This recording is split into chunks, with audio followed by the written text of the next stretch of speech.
The December wind howled through the frozen forest as Thomas Miller trudged through knee-deep snow, his axe resting against his shoulder. At 62 years old, he had spent the better part of his life working these woods alone, cutting timber and selling firewood to the small town that sat at the mountain's base. His cabin, a modest structure built by his own hands 30 years ago, stood as the only sign of human life for miles around. Thomas had grown accustomed to solitude. His wife, Margaret, had passed away 7 winters ago, and their children had long since moved to distant cities with families of their own. They called occasionally, sent cards during holidays, but the mountain was too remote for regular visits. Thomas understood.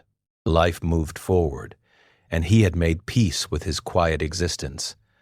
Among the pines and birches that stretched endlessly across the landscape, that particular morning, as he made his way toward the eastern ridge where the oldest oaks stood waiting to be harvested, something unusual caught his attention. A sound, faint and desperate, carried through the frozen air.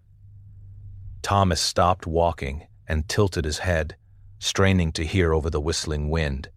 There it was again, a weak whimpering that seemed to come from somewhere near the abandoned logging road. Curiosity pulled him off his familiar path. His boots crunched through the icy crust as he followed the sound, pushing through thick underbrush that scratched at his heavy coat. The whimpering grew louder, more distinct, until Thomas found himself standing at the edge of a small clearing where an old pickup truck had clearly stopped not long ago. Tire tracks, partially filled with fresh snow, led away from the spot. At first, he saw nothing. Then, a slight movement near a fallen log drew his eye. There, half buried in snow and shivering violently, lay a dog. She was young, perhaps a year old, with matted golden fur that had once been beautiful, but now hung in dirty clumps around her skeletal frame. A frayed rope was tied tightly around her neck, the other end secured to a heavy branch that someone had wedged between rocks. Thomas felt his heart sink. He had heard stories of people abandoning animals during hard times, driving them out to remote areas where no one would find them. The cruelty of it never failed to shock him, even after all his years of witnessing the best and worst of human nature. He approached slowly, not wanting to frighten the already terrified creature. The dog looked up at him with enormous brown eyes that held a mixture of fear and desperate hope. She tried to stand, but her legs buckled beneath her weight. How long had she been here? Days, certainly. The bones jutting beneath her skin told a story of prolonged starvation. Thomas knelt in the snow, ignoring the cold that immediately seeped through his pants. He extended his hand, palm down, and spoke in the gentle voice he had once used to calm his own children after nightmares. The dog sniffed weakly at his fingers, and her tail gave a single hesitant wag. Working carefully, Thomas untied the frozen rope from around her neck, revealing raw and bloodied skin where she had struggled against her restraint. He removed his heavy coat and wrapped it around her trembling body, lifting her into his arms as if she weighed nothing at all. In truth, she probably weighed no more than 20 pounds, though a healthy dog her size should have been at least twice that. The walk back to his cabin took longer than usual. Thomas moved carefully, cradling his precious cargo against his chest and speaking to her constantly. He told her about his home, about the warm fire waiting there, about the leftover stew that would fill her empty belly. Whether she understood his words or simply responded to the kindness in his voice, her shivering gradually subsided.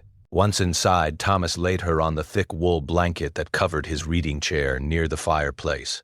He stoked the flames until heat radiated throughout the small room, then turned his attention to caring for his unexpected guest.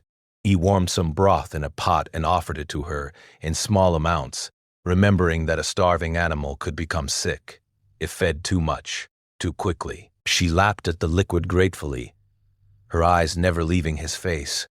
Over the following days, Thomas devoted himself completely to the dog's recovery. He cleaned her wounds and applied healing salve to her torn skin.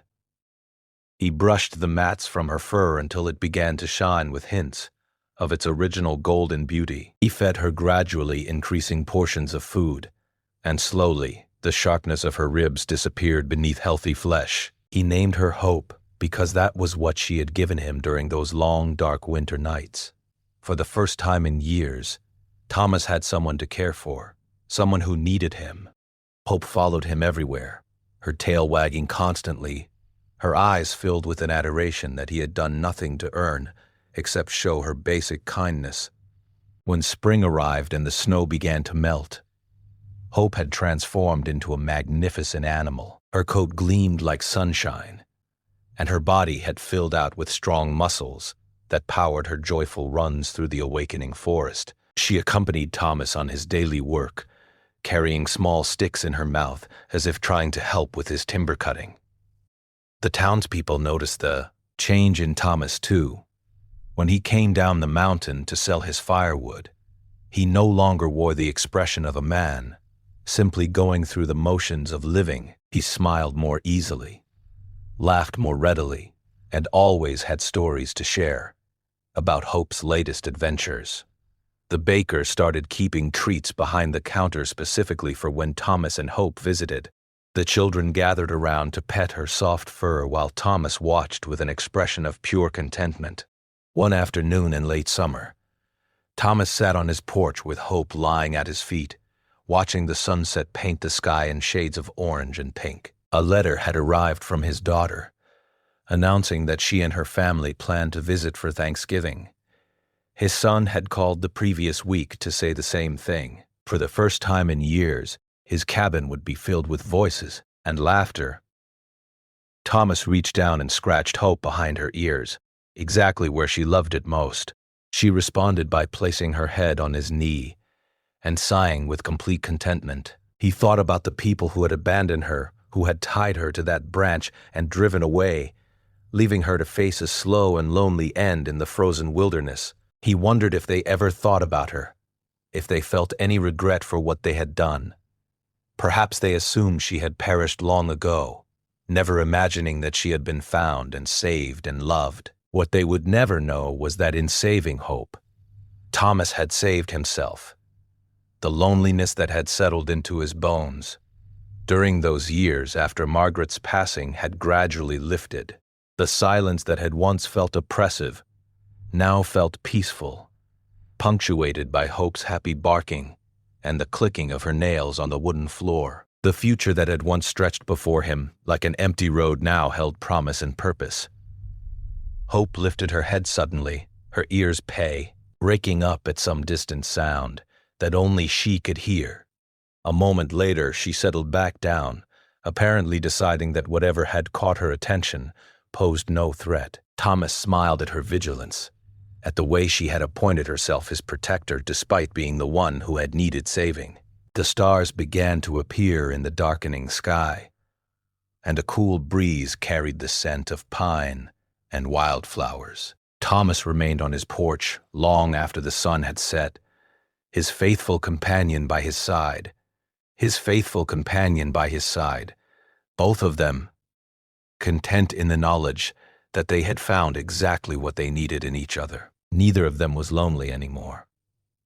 The following morning, Thomas woke to Hope's wet nose, nudging his hand, eager to begin another day of adventure in the forest they both called home. He rose with a lightness in his step that had been missing for far too long, grateful beyond measure for the winter storm that had carried a desperate cry to his ears, and for the courage to follow that sound into the snow. Some might call it fate, others might call it luck. Thomas simply called it a blessing, and he thanked whatever force had brought them together every single day.